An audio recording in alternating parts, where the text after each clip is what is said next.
So, the Bad Batch Season 3 has just given us another two back-to-back episodes, so let's get straight into the breakdown. We begin with episode 10 in a city high above the mountains, and the distinctive style of this environment does evoke some similarities to the real-life Kathmandu, especially with these colorful ribbons.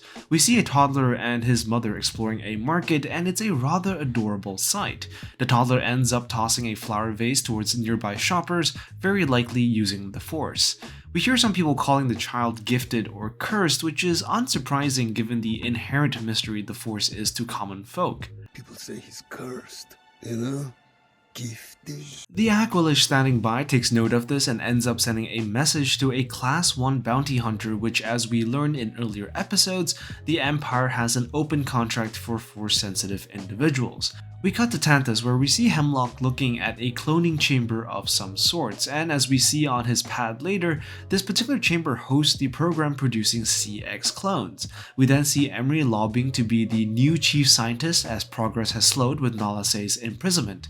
Hemlock eventually agrees and brings her up to speed on Project Necromancer, but notice that Hemlock doesn't take Emerie to the actual site of the cloning process, like the one we saw with Palpatine. Instead, he only takes Emerie to where they're holding the specimens, which might be an indication that he doesn't quite trust Emerie just yet. We see three children with high M-count, and Hemlock gives a rather sinister explanation as to why kids are preferred, citing the lack of high M-count individuals among adults to be one issue, which obviously references the events of Order 66, having killed a lot of the adult Force users, and also citing how easy it is to subjugate kids in comparison. Hemlock then also gives an explanation for why Omega is so valuable, as Omega is the only one who possesses the blood capable of binding with the kid's DNA to recreate the same M-count levels. This essentially confirms that Omega isn't naturally Force sensitive. Instead, her blood is capable of acting more as a host or vessel for M-count recreation. And this has some pretty interesting implications that we are likely to see in the next few episodes.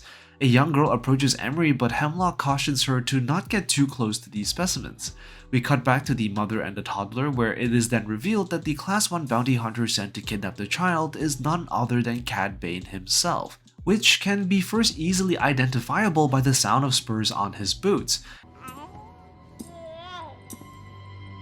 And the scene is rather similar to the Clone Wars arc in which Cad Bane was hired by Palpatine to kidnap Force-sensitive children in order to facilitate Palpatine's Project Harvester, which was intended to turn them into Imperial agents skilled in the dark side of the Force. You can sort of think of this as the precursor to the Inquisitors that we see later down the line. Emerie continues to take blood samples, which is where we learn that the girl that greeted her is named Eva, codenamed SP-54, which stands for Specimen 54, likely making her the most recent addition of the three children. And if this is indeed the case, it is somewhat scary to think what happened to the children that came before her.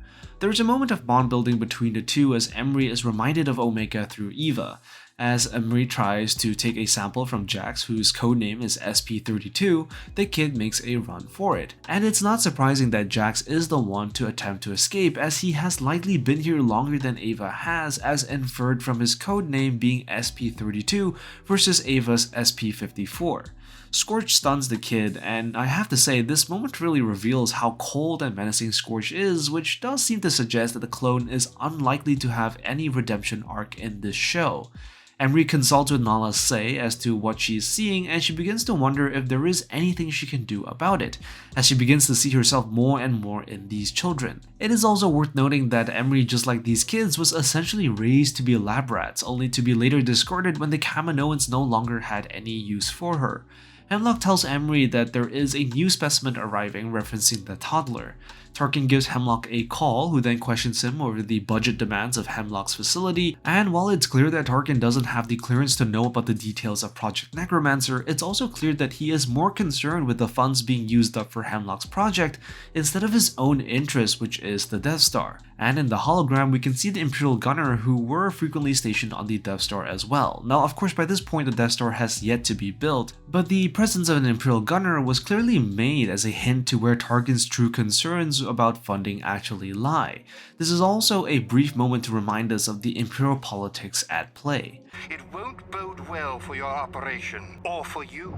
Hemlock gets into contact with the CX clone from the previous episode, and we learn that the clone has already managed to interrogate Sid and gain information about Fi. Emerie meets with Cad Bane and his droid Todo, and it becomes clear that the particular specimen won't give much resistance as it is only a baby compared to the other children specimens. And there are some interesting parallels between this and the way the Jedi choose their members, also preferring to take them while they are babies in order to more easily train them in the Jedi ways. Both systems, albeit with separate purposes, take advantage of a child's lack of agency in order to impose their designs on them. Obviously, one appears to be more sinister than the other, but it is quite interesting to see the distinct similarities. We then learn that Jax is being punished for his attempted escape, and to comfort an unhappy Eva, Emerie gives her Omega's homemade Tuca doll Lula, perhaps a sign of her willingness to look after these children as much as she can. Moving on to episode 11, we see Fi landing her ship to refuel, and we also see her droid Mel 221.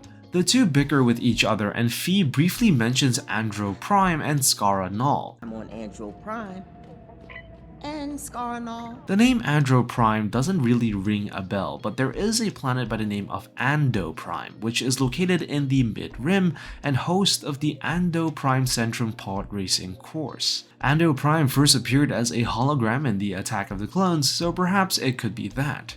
Skara Null refers to the planet in which Fi and the Bad Batch encountered the ancient Walker superweapon in the previous season. It was also the episode where Mel was destroyed, which is why Fi talks about repairing it like before. The CX clone manages to access Fi's systems to gain the coordinates for the planet Pabu.